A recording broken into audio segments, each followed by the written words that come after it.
तो सबसे पहले आप सभी का बहुत स्वागत है। पहले तो ढेर सारी शुभकामनाएं आपको जन्मदिन की। कौन बाबा, आपको भी ढेर सारी शुभकामनाएं, क्योंकि जैसे ही आप पहला गाना लॉन्च करते हैं भोजपुरी में काफ़ी हंगामा हो गया है। क्या कहना चाहेंगे? अब आप ही लोग हंगामा करने वाले हैं लेकिन उतना हंगामा नहीं हुआ जितना आप चाहते थे लेकिन अभी अभी धीरे धीरे माहौल बनेला, माने 1-2 दिन में वो तरीका का हंगामा हो जाए। लेकिन सबसे बढ़िया माहौल बन गया है हम लोग का जो होली आया है, धीरे धीरे डाली। वैसे हम लोग पहले उसका नाम रख रहे थे देवरा छिनार, हाँ, लेकिन हम लोग चेंज किए कि देवरा छिनार, फिर लोग कंट्रोवर्सी करेंगे। तो धीरे धीरे डाली, हम लोग डाले, और धीरे धीरे डालने के बाद धीरे धीरे ठीक पकड़ लिया रफ्तार और हम कल एक वीडियो भी बनाए थे, वीडियो भी डाले हैं कि भाई उस गाने पे सबसे ज़्यादा रील्स बनाएगा लोग, पवन धुन म्यूजिक उन लोगों को, सब लोगों को गिफ्ट करेगी। और उसके साथ साथ आपको बता दें कि आज शशि भाई का जन्मदिन भी है, हम लोग केक भी काटे यहाँ पे, और सब जितने लोग देख रहे हैं सब लोग कमेंट में हैप्पी बर्थडे जरूर सभी इस चैनल के माध्यम से लोगों को देंगे। और धीरे धीरे डाला, ये 1 डे 50,000 है, तो हम लोग समझिए कि 5 मिलियन, क्योंकि 25 सब्सक्राइबर पर 50,000 1 डे है, तो बहुत अच्छा है। विदाउट प्रमोशन, हाँ। विदाउट ऐड अपना मन से जो। और बहुत बहुत धन्यवाद बाबा के कि ये बर्थडे के हमरा यादगार बनेनी। बर्थडे तो हम नहीं मनाइले, करते करते साँझ के केक कटिए गई, और बाबा के फोन आयल तो ये हमरा बाबा के बात तो हम काटी नहीं सकत। और ये हमरा खातिर सौभाग्य के बात बा कि बाबा के ऑफिस में केक काटल गई। और आप सबके बहुत बहुत धन्यवाद जे लोग उपस्थित बानी और जे लोग वीडियो देखत बानी, आप सबके नमस्ते बा जे लोग वीडियो देखत बानी, और बाबा का बहुत बहुत धन्यवाद। और जैसे आप सब प्यार दुलार देते हैं, धीरे धीरे डालब गाना के। देखिए पवन धुन म्यूजिक नया करे खातिर जानल जाए हमेशा। देखिए ई भी नया भइला, सब लोग बर्थडे में जाना तक केक खा के कुछ बर्थडे बॉय के देला, लेकिन बर्थडे बॉय सब लोग के देला नया चीज है कि नहीं?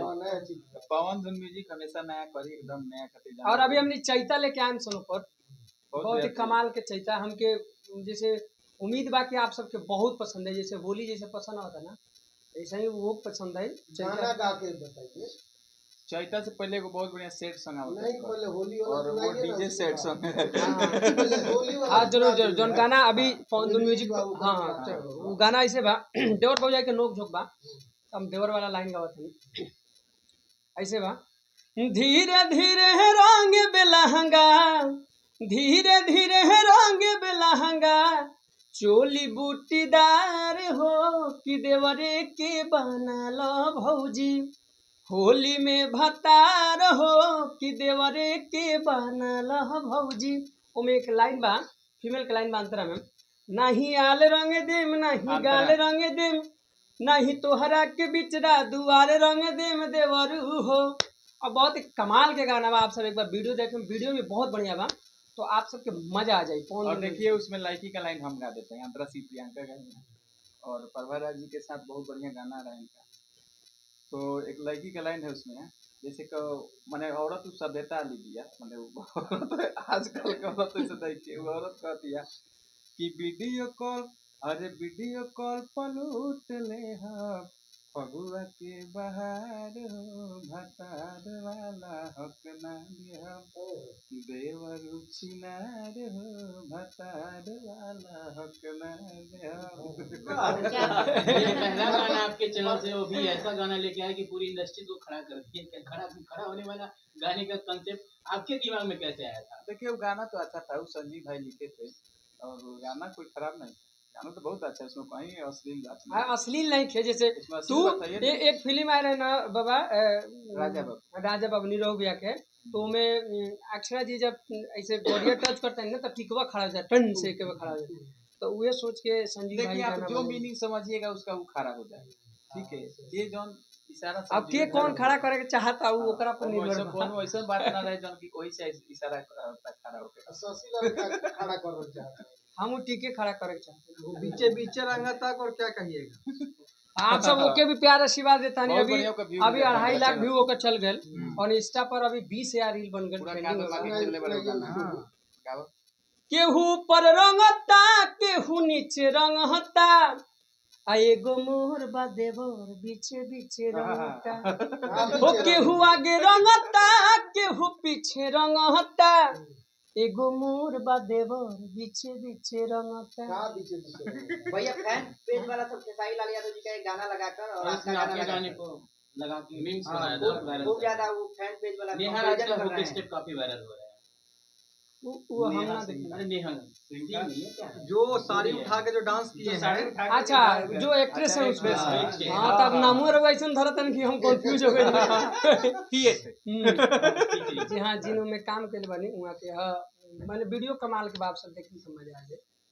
अभी आप सब जैसे 2025 में बाबा के अभी 3-4 गाने ने हम गौले बनी पौन धुन खाती और ससला एंटरटेनमेंट खाती भी बाबा रेडी कर बने गाना एगो बहुत बढ़िया गाना। और बहुत बढ़िया गाना भी सैड सॉन्ग में लेके होता है एक और बहुत ही फनी रील्स खाती बहुत ही कमाल के गाना बाबी तो हम ना गा पाए का कि बहुत बढ़िया सेट कॉपी पेस्ट वाला बात माने वो सैड और हैप्पी दोनों मूड के गाना बा। बहुत प्यारा और गाना। बाबा के जैसे मूड बना कि देखिए बाबा सैड सॉन्ग तो खैर सब सिंगर के अलग अलग जोन सबके अलग अलग जोन बापन लेकिन बाबा के जोन लेखनी वाला सैड सॉन्ग है देखे बा कि डोली में गोली मार देनी यानी जोन लड़का अगर भैंसो चरावत है ना बकरियों चरावत है ओकरो समझ में आ जाए कि हाँ डोली में गोली मार दे मतलब सैड सॉन्ग तुरंत समझ में आ जाए।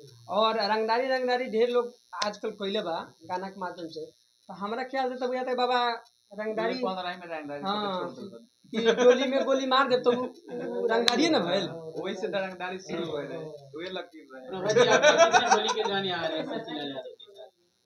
ये तो बहुत सारे गाने आते रहते हैं और अभी भी आया है एक गाना बहनी के हाँ हाँ हाँ वाला। तू तो थोड़े देर में हो जालू गीले गीले तो से बेसी मजा तोर बहिनिए में मिले। हमारा चलाएं तो हाँ ये शुरुआत में मेरा लाइन है जो कि मुझे तो ये पंच लाइन है। नहीं इसको अच्छा आप अपना लाइन गाइए। दोनों डुएट आदमी गाइए। बैठे हैं तो अपना डुएट गाइए। ये आपका लाइन ये गाती है नहीं तो नहीं, ये मेरा ही लाइन है, इन्हीं मैं का हाँ, लाइन था। तो अच्छा ढंग से फिर से आइए आइए तो आइए। अच्छा माने आप शुरुआत कीजिए उसके बाद ही हाँ, अपना अपना अच्छा एक गाना अपना और चल रहा है आरजेडी नहीं, वाला पहले इसको कंप्लीट आरजेडी वाला चल रहा है परवा जी गाइए अब इलेक्शन गाना चल प्लीज रहा है। गाइए आप गाइए अपना लाइन गाइए अपना लाइन सुनना गाइए। चाहते हैं हम गाइए गाना आपका सुनना आवाज में हाँ तो याद है गाइए नहीं। अब गाइए आपकी बातें लेकिन गाइए याद पर नहीं है सुनना उनको। याद लाइन नहीं मेरा लाइन याद नहीं है क्योंकि पंच लाइन याद था जो ये गा दिए। याद दिलाइए इसलिए सब्जी भाई ने ना गाना सर्च कॉपीराइट आ जाए। चलिए एक बात बता देते हैं आप लोग को एक बहुत प्यारा एक लाइन सेट ऐसे ही नहीं, गा गा दी रहे बोल रहे हैं, हैं, हम लोग बोल गा रहे दीजिए हैं। कोई। मतलब दूसरा गाना मेरा चैनल से है कि रंग दूसरा संगे खेल ले आज जानुआ धोखेबाज जानुआ दागाबाज जानुआ रंग दूसरा संगे खेल ले आज जानुआ धोखेबाज जानुआ दागाबाज जानुआ। वाह वाह वाह। तो ये मेरे चैनल से आया और है। बाबा के जो चैनल से गाना और हमने के छूटल लगा कि उनमें के पंच लाइन हमार बा जैसे क्रॉस लाइन तक लड़की के बढ़ गए क्रॉस लाइन से हमार बा कि तू इशारा कदह गोरी ओ तू इशारा कदह गोरी हमर खड़ा हो जाई ओ तू इशारा कदह गोरी हमर खड़ा हो जाई। बीत जाई जवानी तो कबारा हो जाई तू सारा खड़ा हो जाई। कसरी आपका आरजेडी पे गाना बहुत तेजी से वायरल हो रहा है जाएंगे कि लोग जरूर जरूर उसमें वो गाना ऐसे रहे कि ढेर दिन चली नहीं तोहरा से नाता लागता कि तोहरा से टूट जाई नाता पूरा लाइन हमके याद है क्रॉस लाइन से सुनाओ के चाहते हैं कि अब मरहज न दिल के हमार बा फिर लइकवा कहता छोड़े खाती तोरा के दीवाना तैयार बा तोरा से रे बेसी यार जेडी से प्यार बा अरे छोड़े खाती तोरा के दीवाना तैयार बा तोरा से रे बेसी यार जेडी से प्यार बा। अभी तमाम गाना अपन चल तरीसन इसी आप पे एक सबके और गाना आया है हम लोग का गोरकी वाला हाँ समर की पवन वो गाना है। इंडिया में तो सबसे नहीं बड़ा परवा जी गाइए गाइए आप खुद ही पुरस्कार रहे हैं गाइए नहीं तो मैं बता दे रही हूँ लाइन नहीं गाना पर देखिए देखिए गाना गाना तो तमाम आवेला, जितना गाना हमने गावेली उतना गाना इतना ना सबकी गाना- याद ना रहला का बाबा। जोन गाना हिट हो जाला वो गाना जैसे याद हो जाला। बहुत सारा स्टूडियो में गाना गाए के बाद तैयार में और हाँ, बता यार। दिए हमके पवन धुन म्यूजिक से एगो हम पहला बार सेट सॉन्ग गइले बानी और सेट सॉन्ग गइले में तो एक्टिंग भी कइले बानी। ऐसे तो मैंने गाना दो चार गाते रहे साल में, लेकिन उसमें एक्टिंग ना करले, लेकिन ये पूरा दिन रात मिल के 2 दिन कम से कम शूटिंग करले बानी सन। किस्मत सन पोस्टर छूटल हुई आपका ये मनचाहा न्यूज और नीचे जी उस गाना को सुने हुए बहुत प्यारा गाना है। और हमारा गाना छूटेगा सेट सॉन्ग, उससे पहले इनका एक सेट सॉन्ग छूटेगा, लगातार अभी गाना छूटेगा। शशिला इंटरटेनमेंट के लिए भी हम बहुत सारा गाना लिख ले बने और बहुत प्यारा प्यारा गाना है। आप शशिला इंटरटेनमेंट के भी लाइक करी, सब्सक्राइब करी। शशिलाल एक और चैनल है जंक्शन, जिसपे होली इनका चल रहा है अच्छा खासा। अच्छा बाबा, खेसारी लाल यादव के पवन धुन पर कब गाना? अभी हम कोनो स्टार के गवाए के फेर में नहीं कि हम चाहते हैं कि जे नॉन स्टार ओकरे के बड़ा खेसारी लाल के भाई गावत अड़े न।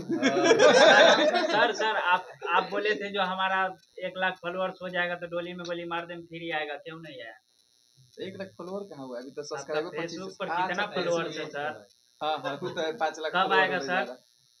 आएगा जी लोग होली के अगले दिन आएगा।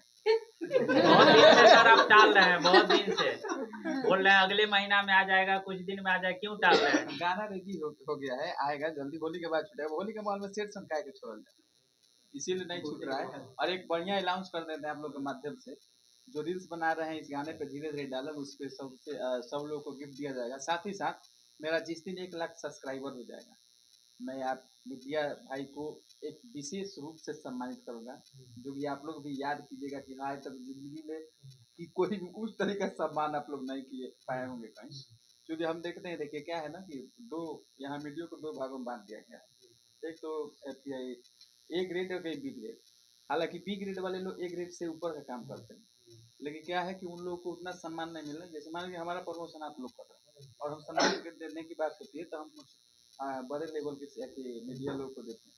ये चीज़ का जो दोहरा व्यवहार है, इस चीज़ को हम खत्म करेंगे।